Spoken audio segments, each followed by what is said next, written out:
Politique, de longues discussions ont finalement permis au Bureau national du Parti socialiste d'adopter mercredi les principes de sa politique en matière d'immigration et d'intégration. Élément clé de ce travail très théorique et très nourri qui manquerait encore, selon Lionel Jospin, d'une forme de vécu de l'immigration, notamment dans les quartiers les plus difficiles. Françoise David, Alain Dubas. Nouvelle politique de l'immigration et relance vigoureuse de la politique d'intégration. C'est dans ces deux voies que le Parti socialiste veut s'engager. La notion d'immigration zéro est un mensonge, juge le PS, qui rejette également la mise en place de quotas.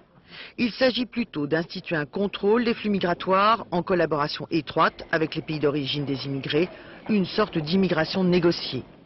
La vie sur le territoire français comporte des droits et des devoirs. Le PS veut assouplir par exemple la politique de regroupement familial et par ailleurs juge que toute décision administrative doit être clairement motivée. En contrepartie, les immigrés doivent respecter les lois de la République, laïcité, égalité homme-femme et bien sûr ordre public.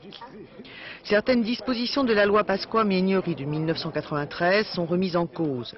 Les socialistes veulent revenir au droit du sol pour l'acquisition de la nationalité française. Les enfants nés en France de parents étrangers sont français, sauf à choisir à 18 ans la nationalité de leurs parents. Enfin, le PS veut raccourcir les procédures de naturalisation et accorder automatiquement une carte d'électeur à 18 ans. Il préconise enfin le droit de vote aux élections locales, dès que la Constitution le permettra, pour les étrangers vivant en France depuis au moins 5 ans. C'est tout cela que le PS appelle l'intégration républicaine. Au procès en appel de l'affaire du Fossé, Bernard Tapie obtient du parquet général